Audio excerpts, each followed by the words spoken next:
이사야 14장. 여호와께서 야곱을 불쌍히 여기셔서 다시 한번 이스라엘을 선택하시고 그들의 땅에 평안히 자리 잡게 하실 것이다. 나그네들이 그들과 어울리고 야곱의 집에서 함께 살게 될 것이다. 여러 민족이 이스라엘 백성을 데려다 그들이 있던 곳으로 보내줄 것인데 이스라엘의 집은 여호와의 땅에서 그들을 남종과 여종으로 삼을 것이다.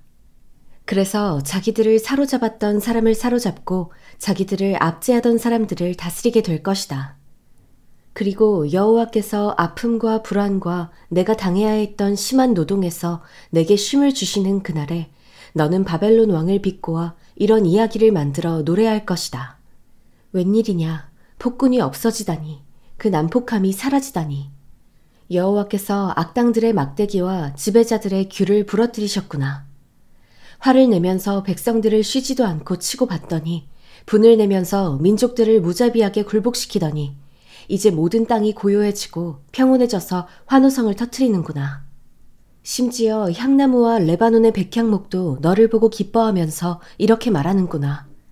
내가 쓰러져 누워버렸으니 아무도 우리를 뵈러 올라오지 않겠구나. 저 아래 무덤으로 내가 오는 것을 맞으려고 흥분에 휩싸여 있구나.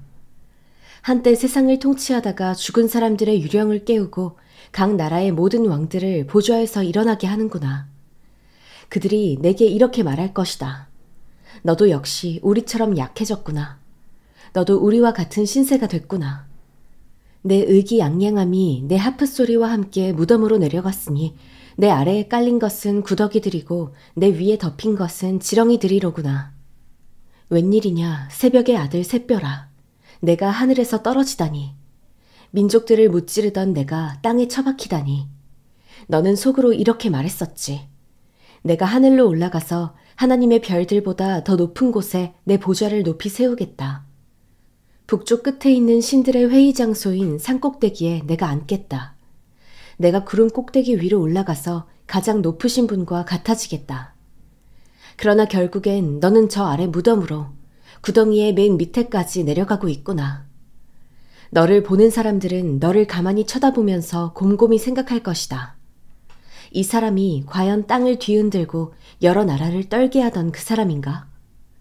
세상을 황무지로 만들고 성읍들을 무너뜨리며 포로들을 고향으로 돌려보내지 않던 그 사람인가? 다른 모든 나라의 왕들은 자기의 무덤에 명예롭게 누워있는데 너는 마치 역겨운 오물처럼 무덤도 없이 던져졌구나. 너는 마치 짓밟힌 시체처럼 칼에 찔려 죽은 사람들 속에 뒤덮여 있다가 구덩이 속 돌 틈으로 던져졌구나. 너는 내 땅을 망쳐놓고 내 백성들을 죽였기 때문에 선왕들과 함께 묻히지도 못하는구나. 악한 사람들의 자손은 영원히 이름이 불려지지 않을 것이다. 그 조상들의 죄를 물어 그 자손을 학살할 곳을 마련해 두어라. 그들이 일어나 땅을 상속하고 세상을 자기 성읍들로 채우지 못하도록 말이다. 만군의 여호와께서 말씀하신다. 내가 일어나 그들을 치겠다. 바벨론이라는 이름과 거기서 살아남은 사람들, 그 자손과 후손을 잘라내버리겠다. 여호와의 말씀이다. 내가 또 그곳을 고슴도치가 살 곳과 물 웅덩이로 바꿔버리겠다. 내가 멸망의 빗자루로 바벨론을 쓸어버리겠다. 만군의 여호와의 말씀이다. 만군의 여호와께서 맹세에 말씀하셨다. 기필코 내가 계획한 대로 되고 내가 작정한 그대로 이루어질 것이다. 내가 아시리아를 내 땅에서 산산조각 내고 내 산에서 그를 짓밟아 버릴 것이다. 그러면 그가 이스라엘에게 씌운 멍에가 풀어지고 그가 그들의 어깨에 지운 짐이 벗겨질 것이다. 이것이 온 땅을 향해 세워놓은 계획이다. 이것이 온 나라들을 향해 편 손이다. 만군의 여호와께서 작정하셨는데 누가 회방을 놓겠느냐? 그분이 손을 펴셨는데 누가 그 손을 오므리게 하겠느냐? 이것은 아하스 왕이 죽던 해에 선포된 판결이다. 모든 블레셋 사람들아, 너희를 내리쳤던 막대기가 부러졌다고 기뻐하지 말라. 뱀의 뿌리에서 독사가 나오고 그 열매가 날아다니는 불뱀이 될 테니 말이다. 극빈자들은 배불리 먹고 빈곤한 사람들은 편안히 몸을 눕히겠지만 내 뿌리는 내가 굶겨 죽이고 내 남은 사람마저도 죽여버리겠다. 성문아 통곡하라. 성읍아 울부짖으라. 너희 블레셋 사람들아 소멸되라.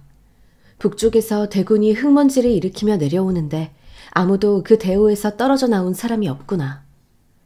블레셋 사신들에게 어떻게 대답을 하겠느냐. 여호와께서 시온을 세우셨으니 고통당하는 백성들은 그리로 와서 피할 수 있다 라고 말하라. 이사야 15장. 모압에 내려진 판결이다. 알이 유린당하던 그 밤에 모압이 망했다. 길이 유린당하던 그 밤에 모압이 망했다. 모압이 신정과 디본 산당으로 올라가서 울고 느보와 메드바를 위해서 통곡하는구나. 모두 머리를 밀고 수염을 깎는구나. 길가에서는 사람들이 삼배를 두르고 지붕과 광장에서는 모두들 통곡하며 주저앉아 울고 있구나. 헤스본과 엘르알레가 울부짖는데 그 목소리가 야하스까지 들리는구나. 그러므로 무장한 모압 사람들이 큰 소리로 울어서 넋이 나가버렸다. 모압을 보니 내 마음이 우는구나. 모압의 피난민들이 소알까지 에글라 슬리시아까지 도망치고 울면서 루잇 고개로 올라가는구나. 호로나임 길에서 그들이 괴로워서 소리를 지르는구나. 니무림의 물은 말라서 사막이 돼버렸고 풀들은 시들어서 풀밭이 사라지고 푸르름이 더 이상 남지 않았구나. 그러므로 그들은 자기들이 벌어 쌓아놓은 재물을 갖고 버드나무 시내를 건너고 있다. 그들의 울부짖음은 모압 경계를 따라 메아리치고 그들의 통곡 소리는 에글라임까지 들리고 그들의 아우성 소리는 브엘엘림까지 미친다. 디몬의 물은 피로 가득하다. 그러나 내가 디몬에 재앙을 더하겠다. 모압의 피난민들과 그 땅에 살아남은 사람들에게 사자를 보내겠다. 이사야 16장. 그 땅의 지배자들에게 양들을 보내라. 셀라에서 광야를 거쳐 딸 시온의 산으로 양들을 보내라. 퍼덕거리며 떠도는 새처럼 둥지에서 떨어진 새끼 새처럼 모압의 여인들은 아르논 나루터에서 서성거리고 있다. 조언해주고 중재해 주어라. 한낮에는 밤처럼 내 그림자를 드리워서 쫓겨난 사람들을 숨겨주고 피난민을 그림자 밖으로 몰아내지 마라. 모압에서 쫓겨난 사람들이 내게 머물게 해주어라. 너는 그들에게 그들을 유린하는 사람들로부터 숨을 피난처가 되주어라. 그렇다. 폭력이 끝나고 파괴가 멈추고 짓밟는 자가 이 땅에서 사라질 때 인자함으로 보좌가 세워지고 다윗의 장막에서 나온 한 사람이 신실함으로 그 위에 앉을 것이다. 그는 공의를 구하고 지체하지 않고 정의를 행할 것이다. 우리는 모압이 교만하다고 들었다. 그 찌를 듯한 교만과 자긍심과 우쭐거림과 오만함, 그러나 그 자랑거리들은 허풍이다. 그러므로 모압 사람들이 통곡하는구나. 모두가 모압을 두고 통곡하는구나. 길 하레셋에서 먹던 건포도빵을 생각하며 슬피 울고 괴로워하고 있구나. 헤스본의 들판과 신마의 포도나무가 시들어 버렸기 때문이다. 한때 그 가지가 야세레까지 뻗어나가 광야로 퍼져나갔고 그 싹이 자라서 바다 너머까지 뻗어나갔었는데 여러 나라 군주들이 포도나무들을 짓밟아 버렸다. 그래서 야셀이 신마의 포도나무를 두고 울 때 나도 함께 울고 있다. 헤스보나, 엘르알레야, 내가 눈물로 너를 적시는구나. 다 익은 내 여름 열매와 내 수확물을 보고 기뻐 외치던 소리가 그쳤구나. 과수원에는 기쁨과 즐거움이 사라져버렸고 포도원에는 노랫소리나 환호성이 울려 퍼지지 않고 포도주 틀에는 포도 밟는 사람이 없구나. 내가 그 환호성을 그치게 했다. 그래서 모압 때문에 내 내장이 하프처럼 떨리고 길 하레셋 때문에 내 창자가 뒤틀린다. 모압 사람들이 산당에 올라가 얼굴을 비춰도 몸만 피곤해질 뿐이고 성소에 들어가서 기도해도 아무 소용이 없을 것이다. 이것은 여호와께서 이미 오래전에 모압을 두고 하신 말씀이다. 그러나 이제 여호와께서 이렇게 말씀하신다. 머슴으로 고용된 기한처럼 3년 안에 모압의 영화로움과 그 많은 주민들이 모두 치욕을 당할 것이며 결국 살아남은 사람도 아주 적고 보잘것없을 것이다. 이사야 17장. 다메섹에 내려진 판결이다. 보라, 다메섹은 이제 성읍이 아니라 폐허더미가 될 것이다. 아로엘의 성읍들은 버려져서 양떼가 지나가다가 몸을 뉘어도 아무도 그들을 놀라게 하는 사람이 없을 것이다. 에브라임은 요새가 사라지고 다메섹은 주권을 잃어버리고 아람의 남은 사람들은 이스라엘 자손의 영광처럼 사라질 것이다. 만군의 여호와의 말씀이다. 그날의 야곱의 영혼은 시들고 기름진 몸은 야위일 것이다. 마치 농부가 곡식을 추수해서 걷어들이고 이삭을 끌어안아서 모아들일 때처럼 르바임 골짜기에서 이삭을 주워 모을 때처럼 될 것이다. 올리브 나무를 칠 때 가지 꼭대기에 2-3알의 열매만 남고 굵은 가지에 4-5알의 열매만 남는 것과 같이 될 것이다. 이스라엘의 하나님 여호와의 말이다. 그날의 사람들은 그들을 만드신 분을 바라보고 이스라엘의 거룩하신 분께 눈을 맞출 것이다. 자기들이 손으로 만든 제단은 바라보지 않고 자기 손가락으로 만든 아세라상이나 태양 기둥은 쳐다보지 않을 것이다. 그날에 그들의 튼튼한 성읍들은 마치 히위족과 아모리족이 이스라엘 자손 앞에서 버려두고 도망친 성읍들처럼 폐허가 되고 말 것이다. 그렇다. 너는 너를 구원하시는 하나님을 잊어버리고 내 피할 바위를 기억하지 않았다. 그러므로 내가 가장 좋은 묘목을 심고 포도가지를 수입해서 심어서 심은 그날로 정성을 들여 울타리를 치고 다음날 아침에 싹이 트게 해도 병이 들고 시들어버리는 날에 추수할 것은 아무것도 없을 것이고 그때 내 고통은 고칠 수도 없을 것이다. 아, 많은 민족들이 내지르는 소리가 날뛰는 바다의 파도 소리와 같고 많은 백성들이 떠드는 고함 소리가 거대한 물결이 밀어닥치는 소리와 같구나. 비록 많은 사람들이 굽이치는 물결처럼 으르렁거려도 하나님께서 그들을 꾸짖으시면 그들은 바람에 날려가는 산 위의 겨와 같이 폭풍에 휘말려 굴러가는 티끌과 같이 멀리 쫓겨 도망칠 것이다.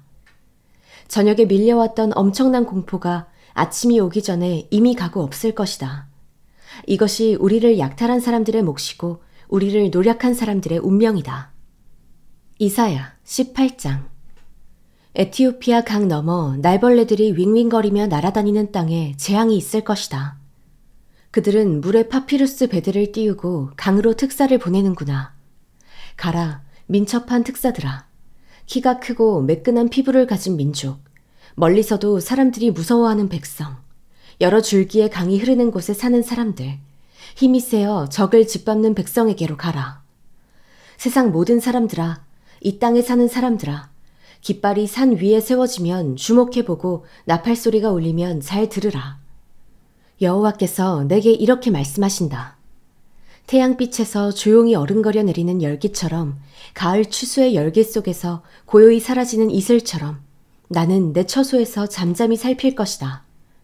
그러다가 추수하기 전에 꽃이 지고 신 포도가 익어갈 때 그가 가지치는 가위로 줄기를 베어내고 길게 뻗은 가지들을 잘라버리실 것이다.